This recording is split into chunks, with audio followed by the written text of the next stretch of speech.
Hateful Mr. Titzlaffer is the title of a story by Ezekiel Kralin. And it begins with email correspondence, July 18th, 2023. I may lose my gaybible.org website in a few days. Date, July 18th, afternoon. Watson wrote, serious bummer. I replied, stupid timing, because in my notes for the FBI, I included proof of my activist history can be found at zekeblog.wordpress.com and gay-bible.org. Today's posts on the discussion list are mind-blowing. Tons of support coming from Alden Hope and Del Potter, by the way. You should see the horrific things Mr. Sewers is continuing to spew in my direction. You are, of course, way too overwhelmed with other obligations to go through the entire thread or even any of it, but hopefully you can find the time to read my post entitled, Give Yourself Up, Mr. Sewers. The FBI will go easier on you. Meanwhile, I got another call from the DA's office a short while ago. I was hoping it would be the attorney handling my case, but instead it was someone else making sure that I open a case with the SFPD. I told her I already have, and a DA agent phoned me yesterday who took down my case number and assigned me to lawyer, whose call I'm still waiting on. I thanked her for checking up on me, though, and wished her an excellent rest of the day, and she did likewise. During yesterday's call, by the way, I think her name is Dolly, I mentioned my recent lawsuit and how I got a superb attorney pro bono through Bay Area Legal Aid. She said she has referred many clients to them, always with successful outcomes. I replied, what a remarkable organization it is. I can't praise the people who work there enough. Subject, additional notes meant to include in my previous missive, date July 18th, late afternoon. But I clicked on the wrong send button. I also didn't mean to append that article at the end. I had another email opened to post to the MCN lists. Allow me to continue, good doctor.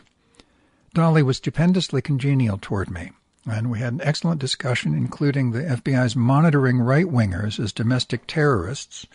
I also mentioned how so much is going on in my life these days. I can't keep up, and it seems I'm being called to greater achievements as an activist. She was very much appreciating everything I had to say. Wonderful woman.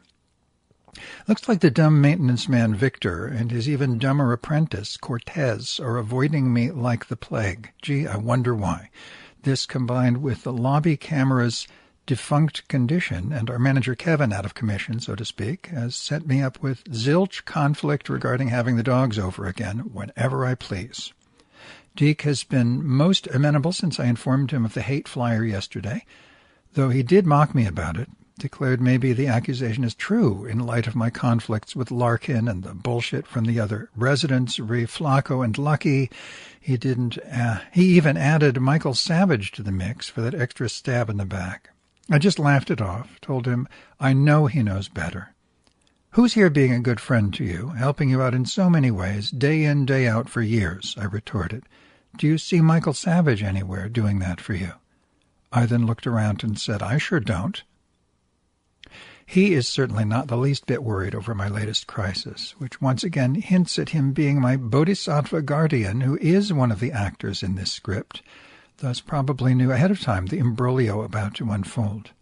The mutts are here right now. Deke brought him over earlier. When I came to the gate and opened it, he released Flacco first, per my order, rushed her up the stairs. She was, She was crazy happy, pulling on the leash this way and that, and as soon as I opened the door, she ran right into the box that I had laid down, slammed right into it, began scratching away like mad. I then scurried back downstairs to retrieve Lucky and wished Deke a lovely day. He said thank you back at me, announced he's got to go to work now, whatever that means, and took off on his bike. I now have tons of material to stitch together for my next chapter. I can hardly keep up. I am inundated, much of it coming out of the discussion list. Abso-fucking-lutely astounding. And the best has yet to come, but it will be very soon. Sewers' Vicious Lies to MCN Discussion, July 18th, early evening.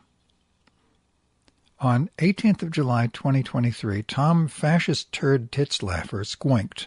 Wow.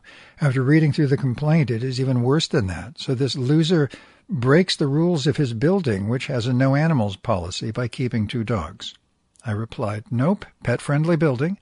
I had the manager's approval to dog-sit him once he saw how harmless, friendly, and cute they are. It was his growing senility that made him turn against me a year later." Titzlaffer wrote, "He then lets them roam free in the lobby unleashed, where they bite an innocent resident, drawing blood." I replied, "Nope, neither is true." Titzlaffer wrote, "What makes this extra bad is that apparently Zeke was unable to show that the dogs have had their rabies vaccinations, leading to the bite victim having to undergo rabies shots. Yeah, real nice." I replied, "Their rabies vaccinations are up to date, and the building manager has a copy of the receipt. My plaintiff lied about that too, in addition to a dog bite which never happened, and now my landlord is suing the fuck out of him. He might even go to jail, LOL."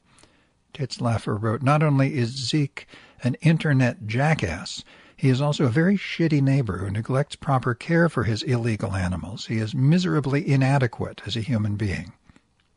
I replied, "You, Mr. Titzlaffer, eagerly lap up anything a neo-Nazi goon tells you. You've been doing it all your life, so you can't blame it on brain cancer. A well-deserved malady indeed for all your hostile words over the decades. Woo-hoo." Eugene Vicious Dogs to MCN discussion. Date July 18th, mid-evening. On 18th of July, Mel Porter posted, "Great selective focus. It's perfectly all right to distribute flyers that falsely accuse someone of having and spreading AIDS, essentially a hate crime, especially when the politics of the person distributing the message of hate aligns with your far-right politics." I replied, "What a co-inky-dink." To be continued. Co-inky-dink.